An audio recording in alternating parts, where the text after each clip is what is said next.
It's time for the Murphy, Sam, and Jodi After the Show podcast. And Sam's already looking into the future. Yeah, I've wondered what stuff that has made life easier or more livable right now that we're going to keep with us after the pandemic is over. Yeah. You know, like we've all adopted or adapted to Zoom and Microsoft Team and all those teams, whatever, that we never used a lot before, or at least I never did. And I had never heard of Zoom before this. Yeah, just stuff that we're doing now that after this is over, you're going to continue doing.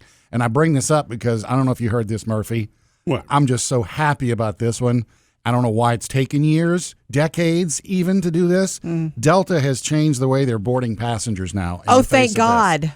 What they're doing, and they started this last Friday, is they... You're going to go, why did it take so long? They're boarding from the back of the plane forward. Duh. I've always wondered that. So, you know what? Somebody did that at one point. One of the airlines did that. And why did they change it? I mean, I don't know. I mean, it wasn't Southwest sense. because Southwest, you stand in line, you pick your own seat. Oh, Yeah. But there was an airline...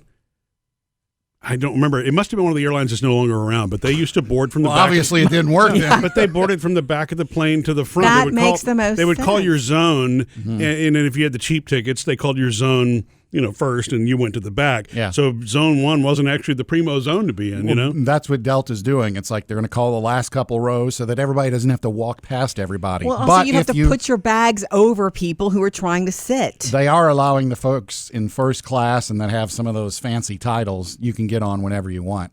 You can wait till the end because you'll be last on, or you can get on whatever you want because, you're first class. Yeah. But then people will be walking past you. It always made sense. I always thought, why are we boarding this way based on how much we paid for a ticket? Because guess what? It's nice to sit in first class. I've sat in first class a few times. One time I was flying somewhere alone and Murphy upgraded me and texted me last minute, guess what? You're in first class. And that was really cool. Slick move. But, and I enjoyed it. That's what those Sky Miles points are for. However, I don't really care as long as I'm on the plane and get to where I need to be.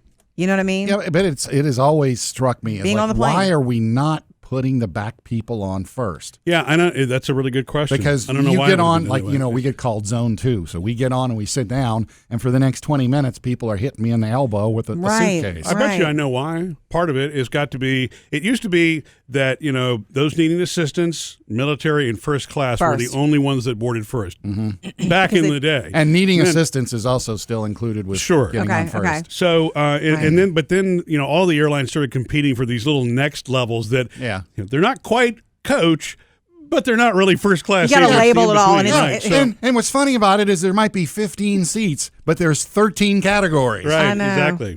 Silver medallion, gold medallion, platinum medallion. Right, and all of those things I think it probably complicated because they were focused on who gets to board first. Yeah. But you know what? I probably, and we don't, it's not like we travel all that often, but I probably would prefer to wait if I'm closer up front. I don't want to have to walk past everybody necessarily. But the other thing is, once you're on that plane, You're on it. You're on it. You're going to be in the same basic, air as everybody for however long the flight's going to be. You get there at the same time. Yeah. The other thing about saying. the other thing about going from the back to the front is depending on what kind of plane and what flight you're on. Connecting. If you're that would be If part you're of at it. the back and can't get off the plane and you're connecting, ouch. Well, but you would, if your ticket's already in the back of the plane, right? That's where you would be sitting anyway. But No, what I'm saying is if you're at the back of a plane Oh, here we go. and you're I'm glad Sam said that, not me. follow me, boys. I know this what is you're- a real legit I problem. know what you're saying, but if it has I'm at nothing- the way back of a plane and I'm trying to catch a connecting flight and it's a tight turnaround, if I don't get off the plane till last, that costs me 10 or 15 more minutes that I don't have to catch the next plane. That's the way it is now, though. Yeah. Everybody, if you're unless you tell somebody, hey, I got a flight to catch, and then you jump past them. I've done that. I've had people do that, and that's totally acceptable. And if they let everybody off the plane back first, then you defeat the purpose of what they tried to accomplish in the first place, because everybody then walks past everybody. I know. It's a complicated business. My point was that depending on the plane you're on and with the carry-ons, sometimes the overhead bins fill up really fast. Yes. And that could create kind of a mess if you've got everybody loading from the back to the front. if they run out of space, you're still going to have people that have to walk down. See what I'm saying? You're right. Back and forth down the aisles. Well, you see, maybe I'm overthinking that's this. why they're probably having board meetings about this. Now, why? This is their problem. We're just the customer of it. But, What? Sam, why now? Because they have fewer passengers, fewer 'Cause people of are flying. coronavirus. That's what I'm saying. But why? What is the? They're saying let's Even if you've board only from the got back 10 because people of on the corona. plane, you don't want as many, People passing each seating other. in the back first, lesser people are going to pass each other. Okay, got Yeah, it. and I guess so. If that reduces the amount of touching going on, but You're lucky. not bad touching. flights you've been on. the bumping up against each other because I mean the aisles can be narrow, and when Yeah. people walk through, they bump into you and so forth. But but I still think, and I guess any precaution's a good precaution.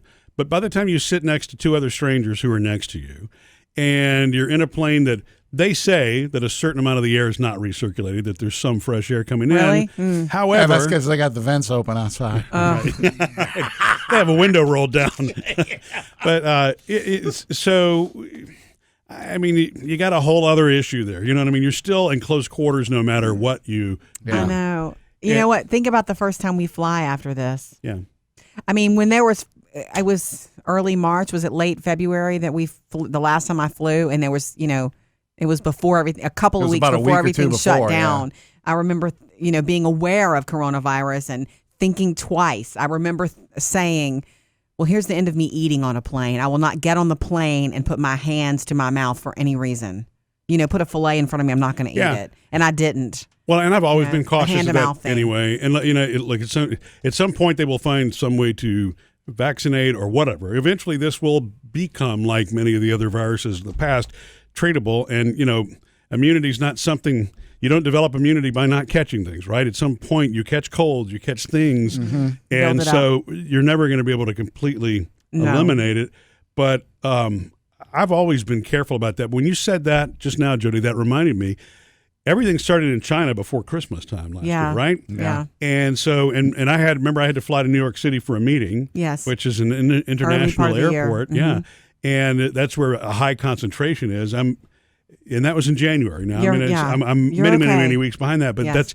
it's kind of weird. Could I have been exposed to something possibly? Of at that course, time, if you're in yeah? this world, you can be exposed. Yeah, but I won't Period. even I won't even open the complimentary peanuts without hand sanitizer. I was doing that.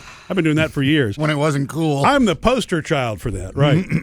Yeah, and the other, I've said this before, even before we were talking about coronavirus, on an airplane, even if you wash your hands and you antibacterial, and then you put your seatbelt on, guess what you just touched? Yeah, everybody else. Everybody else has touched the seatbelt because they have to. And that's probably one of the dirtiest things on the plane is the seatbelt. That and the armrest with the guy next to you. Okay, well, It's still amazing. I brought this up to being find able to out- fly somewhere is still amazing. One of my college professors, he was so cool. He was a very much older gentleman who had been retired and came back to teach, and he taught us an advertising and a marketing course. And he was so cool because he said, guys, you don't know what it is to be in this world and be able to be anywhere that you want to be within hours. You have a magic carpet. He was just talking about flying, how cool it is. We have access to magic carpets in our time. He was so cool. He was a cool teacher. We do. I've always thought of that ever since I was a kid. It's like you wake up in the morning in And this you can be somewhere else. city, and then you're here 1,000 miles away to go to bed tonight. Yeah.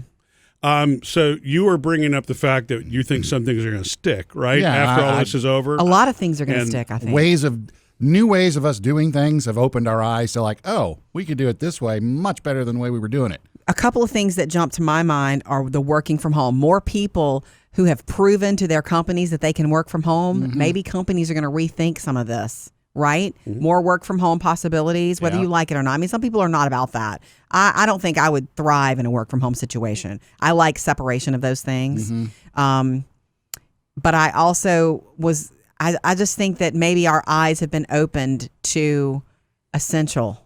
What's essential? You know what I mean? I keep knocking the mouse over. Yeah. Over here. Sorry. And by the way, that's not the mouse that's in Jody's closet. No, that's a the computer mouse. I'm sorry, Jodi. Go ahead. Don't you think? Are your eyes open now to what's essential? I feel like I have a new I guess. appreciation for not just healthcare, but truck drivers, grocery store workers, mail carriers, sanitation, pharmacy. I I mean, hate to interrupt you again, but Capone's Capone. got the mouse. Hold on. okay, yes, do not let him chew that mouse. So what are you saying though with the essential? I don't know. It just opens my eyes to it. And it's something to think about going forward in a career. Do you want something that's essential? Oh, I see what you're saying. Yeah. I think it's something to think about for I got anybody. a 4-year degree in non-essential work. Well, Yeah, you do. You know, and that's going to be a matter of perspective. When they say It is. when you're talking essential right now, it's from a safety standpoint. You can't only operate and work with essential workers.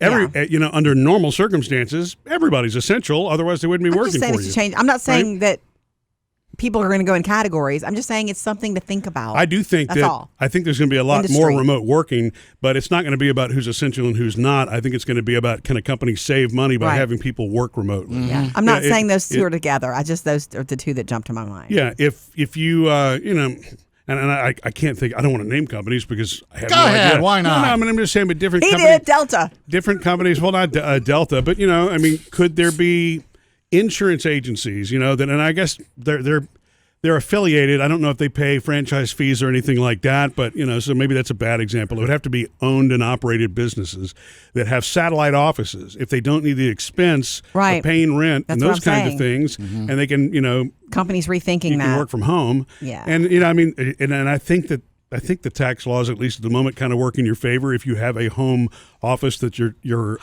employer doesn't reimburse you for. But Here comes Murphy with the tax laws. I was talking about getting on the plane in Delta. I know.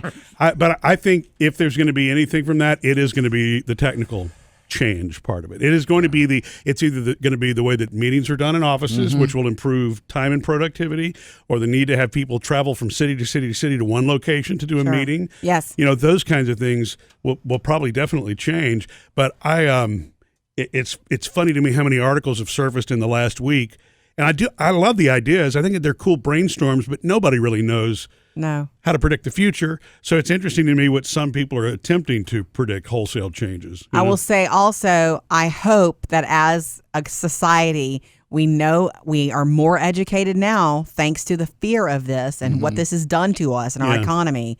I hope we are so much more educated on just basic public health etiquette, washing of the hands, and how to behave in public, and just coughing around people. It is an education. Yeah. I think that our kids are getting an education in it. I also Isn't it think funny? when the next time this happens, because it will, that we won't be so lax in that ramp up period. And I don't even know what hard the to ramp know. up period is.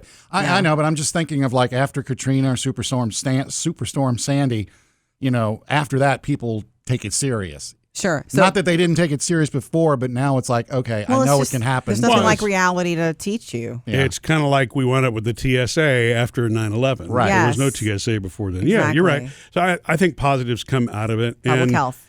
And I do. It's just the basics. It's so amazing to me that that's what this comes down to is washing hands, being courteous, not sneezing, Staying away from towards people. others, and little basic silly things that we think are silly things that especially by the You're time learning. we get into next winter, are going to be done differently. I saw- Or the thing is, if you don't remember to do that, a stranger is probably Oh, going to yeah. remind Remind you. you. You know, You're going to Yeah. get that look. yeah. Speaking of it, I saw a meme as we wrap here, Sam. I saw a meme that says, after this is over, I'm going to want some of you to still stay away from me. Hey. That's you. Yeah, I put that So in. you.